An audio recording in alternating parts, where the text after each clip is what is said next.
শ্ৰীমন্ত শংকৰদেৱ বিশ্ববিদ্যালয় আইনখনতো আজি আমি এটা বিশেষ সংশোধন আনো। এতিয়াৰ পৰা অসমত nursing college, dental college, pharmacy institute এইবিলাক খুলিবৰ বাবে প্ৰথমতে নেশ্যনেল সিকিউৰিটি এংগুলৰ পৰা ক্লিয়াৰেন্স ল'ব লাগিব।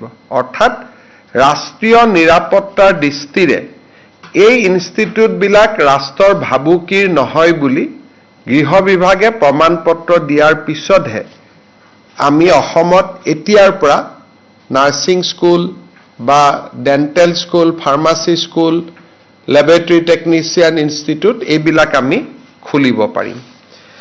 আৰু ইয়াৰ লগে লগে এই ইনষ্টিটিউটবিলাকে ৰাষ্ট্ৰৰ ধৰ্ম নিৰপেক্ষ নীতি মানিব লাগিব, প্ৰত্যক্ষ বা পৰোক্ষভাৱে ধৰ্মান্তৰকৰণৰ লগত নিজক জড়িত কৰিব নোৱাৰিব।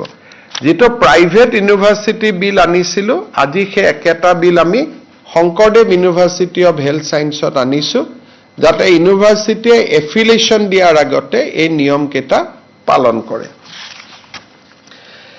আজি কেবিনেটত আৰু এটা আমি সিদ্ধান্ত লৈছোঁ, যিটো আমাৰ ভৱিষ্যতৰ কাৰণে খুব ইম্পৰ্টেণ্ট। সেইটো হ'ল যে অসমৰ মেডিকেল কলেজ এণ্ট্ৰেন্স এক্সামিনেশ্যনক লৈ আমাৰ কিছু ৰাইজৰ মাজত চিন্তা চৰ্চা এটা চলি আছিলে ইমান দিনে।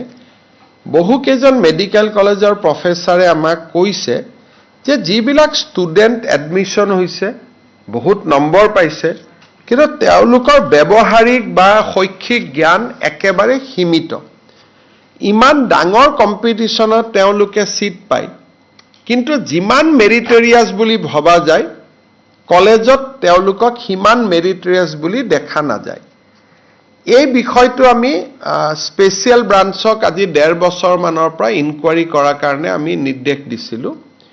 তেখেতসকলে আমাক জনালে যে মেডিকেল কলেজৰ এণ্ট্ৰেন্স এক্সামিনেশ্যনৰ এক্সামিনেশ্যন চেণ্টাৰবিলাক মেইনলি প্ৰাইভেট ইনষ্টিটিউটবিলাকত আছে।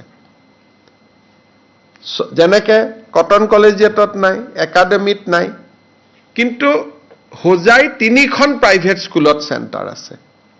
হাইলাকান্দিতো এখন প্ৰাইভেট স্কুলত চেণ্টাৰ আছে। দিল্লীয়ে চলাই কাৰণে আমি এই কথাবিলাক ইমান দিন যোৱা নাছিলোঁ।